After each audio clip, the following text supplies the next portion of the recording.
Okay, so let's take a look on the passive voice. This is one of the big topics of grammar when we talk about English, especially in advanced. And you should know something about it now because you are very high level, but it is true that there are some details that maybe you don't know, and that's what we're going to cover. If you want to follow this in your book, it's around page 90 and 91. We're going to do some exercises from there too. Okay, so let's start with the basics.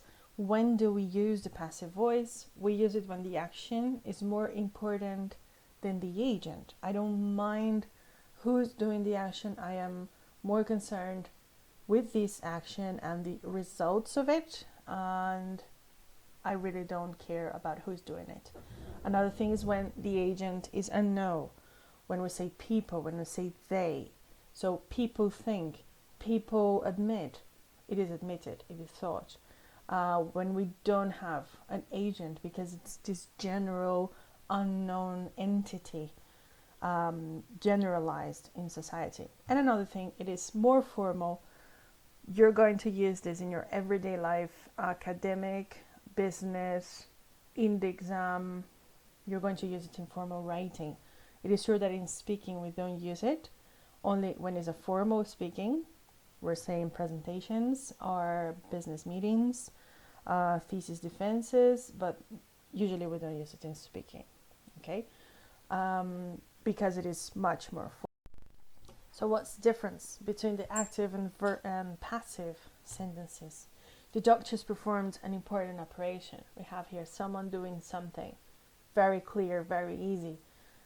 The doctors performed fast. Now, an important operation was performed by the doctors. It will be a passive. I'm calling the attention to the operation, not the doctors. And maybe I can omit the doctors here. So what are the characteristics? We have always the same verb tense. The first one is a past simple. The second one is going to be a past simple. Was, the to be, where is going to be the tense.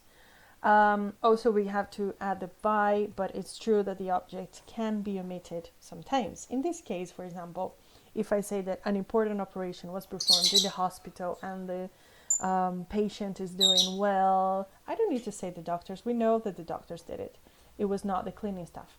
So it is very easy to get the hang of when we put the by or not, when we add the object in the end or not. What happens when we have a sentence with two objects? For example, Jill gave the money to her brother. We have the money and then to her brother. That could be our subject. In our passive voice, we can have the same.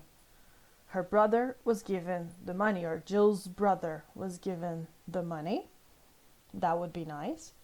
We are making here the focus of our sentence that the brother received the money, not the mother, for example. Or we can have the money was given to her brother by Jill. In this case, by Jill could be changed, could be omitted, and we're going to change the focus to the money and not the receiver. So the money was given to her brother, right? And when we are reporting information, we're going to use this, as we said before, to make it more impersonal, to give ideas, to give opinions. It is said, it is thought, it is claimed. He is reported to be bankrupt. All this we're going to see in exercises, and you're going to see in real life. Very common to avoid this type of subject, because it is said. If I say it is said, who says it? I don't know. Anyone.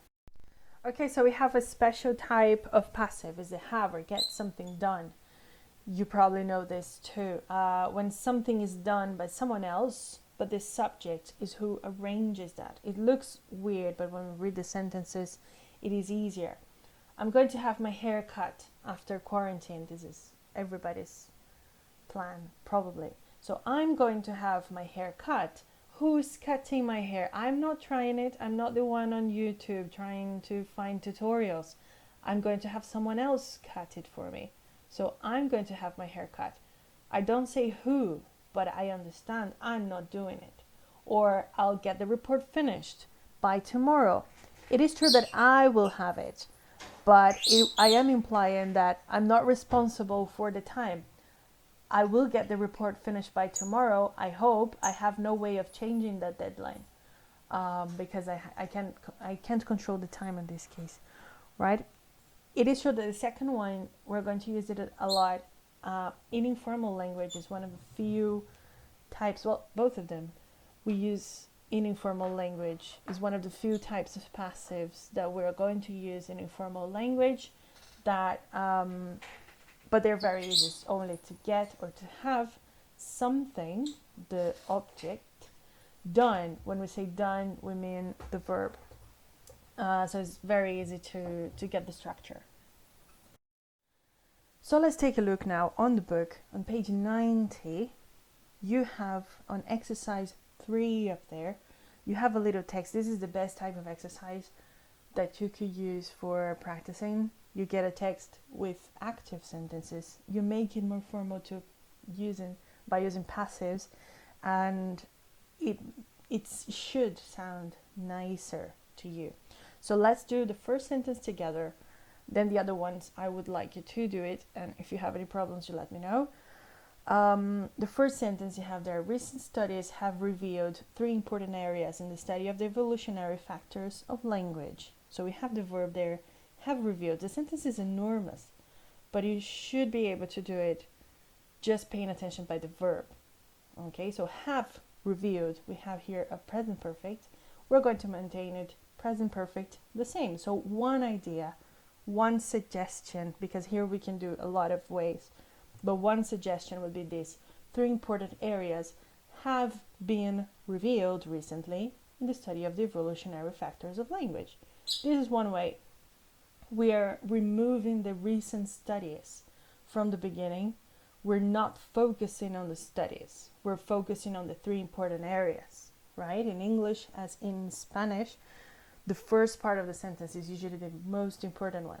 So we're transmitting that idea of 3 important areas were revealed recently in the studies. Wow, we don't care about this, but we are saying that there are 3 important areas. Okay, so these would be the beginning. It does feel more formal, believe me. Even if for you it doesn't, it does feel more formal. You do have other sentences there, like humans freed their hands, having to find a method and all that. I would like you to try the other sentences, write it down, and ask me questions. This is the best way for practicing. Okay? Another thing that we're going to see here on the next page, page 91, exercise 6. This is a detail that we have, that we don't talk a lot in classes, but it's good that this book brings, is phrases with under. We never think about that when we say that the road is under construction. Actually, this is a passive. We don't think about it, but it is, right? And this is a good feeling for you to have. So phrases with under, for example, this web page is under construction. The number 1 you have there, this web page is being constructed. By whom? By the people behind it, but we don't care about it. Okay? So when we use is under construction, actually what we're doing is a passive. Okay, we are avoiding a passive. This is good, both of them. I'm not saying that under is better than the passive, but both of them are nice because both of them pass a different feeling. Under, when we use under construction, this is the everyday language. We see this written around London, roads under construction. And we all know that. But if you say this web page is being constructed, this is much more formal. Again, it depends on your audience. It depends on what you are doing in your text. This case is under investigation. Police people say this. This case is being investigated. The same that happened before. The situation is now under control. The situation is now being controlled.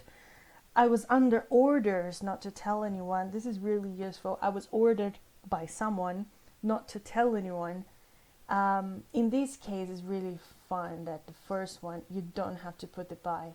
I was under orders. You avoid totally. Who told you that? The second one, you might get that empty space of I was ordered by whom to say that, right? And then the prime minister was under attack, the prime minister was being attacked. You have all the sentences in your exercise 6. It is good to pay attention to this, and it's really easy to understand. Just calling your attention to this fact, okay? So now we'll go to the big part, which is 3 sentences that you have under there in exercise 8. These are all exam questions, sentence transformations. So I would like you to try stop your recording if you want, and then I will give you all the answers here. So the first one, has anyone ever recorded your voice? Which is something terrible I am learning during this terrible quarantine. Our voices are not as they look like in your recordings. I promise you don't sound like that. So they have the verb you have to use is had. How would you say this? Have you ever had your voice recorded? That would be a question. I just had a mistake there. So the answer would be, have you ever had your voice recorded?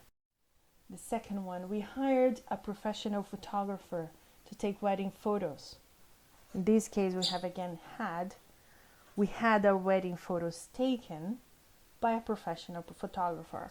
Very long, but a very clear passive, right? If we hired to take photos, we had our wedding photos taken by a professional photographer. And then she asked the artist to produce a suitable illustration for the article. She wanted a suitable illustration produced. That would be one option.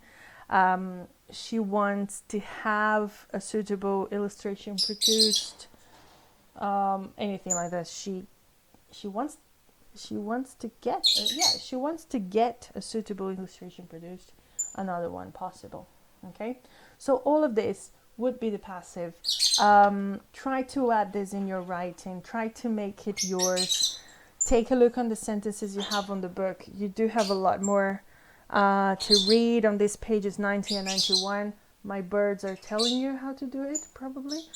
And if you have any problems, let me know. We're going to be using this a lot more afterwards.